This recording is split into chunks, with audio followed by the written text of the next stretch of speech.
Nous sommes à la 21e séance de cette méthode, un mois pour se refaire une santé technique. Donc, nous sommes au sommet de la pyramide, et le sommet de cette pyramide Carver est le jeu en équipe. J'ai prévu qu'une seule séance pour cette tranche de la méthode Carver. J'aurais aimé en prévoir 4 ou 5, et je vous le concède, mais il faut faire des choix, et on n'a que 21 séances. Après, rien ne vous empêche de continuer à faire des séances de cette sommet de la pyramide.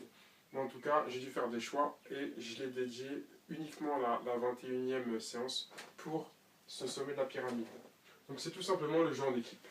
Il va falloir vous jouer en 5 contre 5, c'est bien un 5, en équipe, avec des adversaires, avec des coéquipiers, des amis.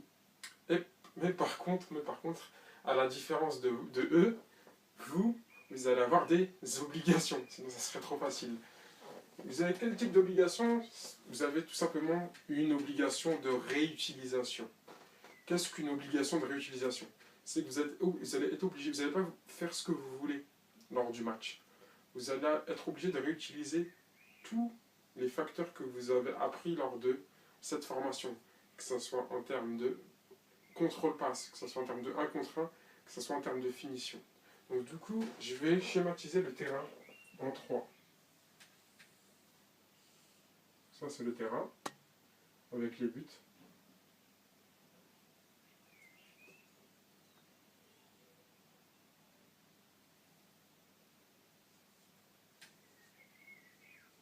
J'ai coupé le terrain en 3. Donc ici, la défense, ici le milieu, ici l'attaque. À chaque fois, selon que vous allez être dans chaque une des zones du terrain, il va falloir que vous fassiez un seul geste. Et vous êtes obligé de faire ce geste-là. Bien entendu, des fois, il y aura des solutions plus faciles, mais il va falloir vous en empêcher. Comme quand vous jouez, vous voulez développer votre pied faible, et vous vous dites, aujourd'hui, je joue un match qu'avec le pied gauche, par exemple. C'est aussi ça. Ne le dites pas à vos adversaires et vos coéquipiers, parce qu'ils vont vous prendre pour un fou. Vaut mieux qu'ils ne le sachent pas, et en espérant qu'ils ne remarquent pas que vous jouez inhabituellement. Donc, dans la zone numéro 1, vous allez être obligé de faire une passe vers l'avant.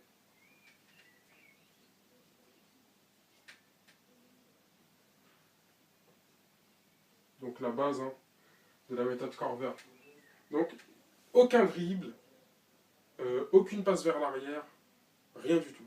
Obligatoirement de faire un contrôle et une passe vers l'avant. Ou une passe vers l'avant sur une touche. C'est la seule chose dont vous avez le droit. Par contre, dans la phase numéro 2, vous n'avez pas le droit de faire de passe vers l'avant. Vous avez le droit de faire le passe vers l'avant, mais la première chose qu'il faut que vous fassiez, c'est un dribble. Le fameux 1 vs 1 ou la fameuse partie de contre-attaque. Donc, obligation d'utiliser un espace. Donc, dribble. Je vais mettre ça dribble. Que ce soit par un dribble ou par une accélération, il faut obligatoirement prendre un espace pour éliminer un joueur. C'est la chose que vous devez faire. Il n'y aura pas de passe vers l'arrière, il n'y aura aucune temporisation. Je vous rappelle que la méthode Carver, c'est constamment utiliser les espaces. Donc on va faire ça. Et pour la partie numéro 3, vous allez avoir une obligation de finition. Il faut obligatoirement frapper au but. N'importe, même si vous êtes dans la pire des situations de frappe, je veux que vous preniez le maximum de risques. Donc prise de risque en finition.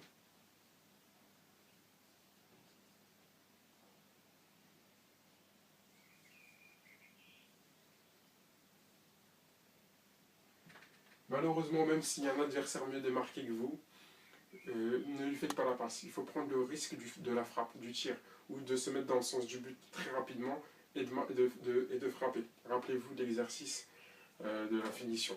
Donc, obligatoirement de faire une passe vers l'avant, dans la zone 1. Zone 2, obligation de faire un dribble ou utiliser un espace. Et dans la phase numéro 3, aucun dribble, aucune passe. Obligatoirement de faire un geste de finition, une prise de risque, même si c'est une aile de pigeon, un retour acrobatique, une reprise de volée, le plus efficace possible. Tout simplement. Bien entendu, c'est pas la chose la plus facile à faire. Ne dites pas, c'est pas comme ça. Vous n'allez pas devenir ce footballeur-là. C'est juste pour vous obliger. Comme ça, vous allez pouvoir utiliser à des moments précis toutes ces bonnes choses. Je vous laisse et je vous dis à très vite.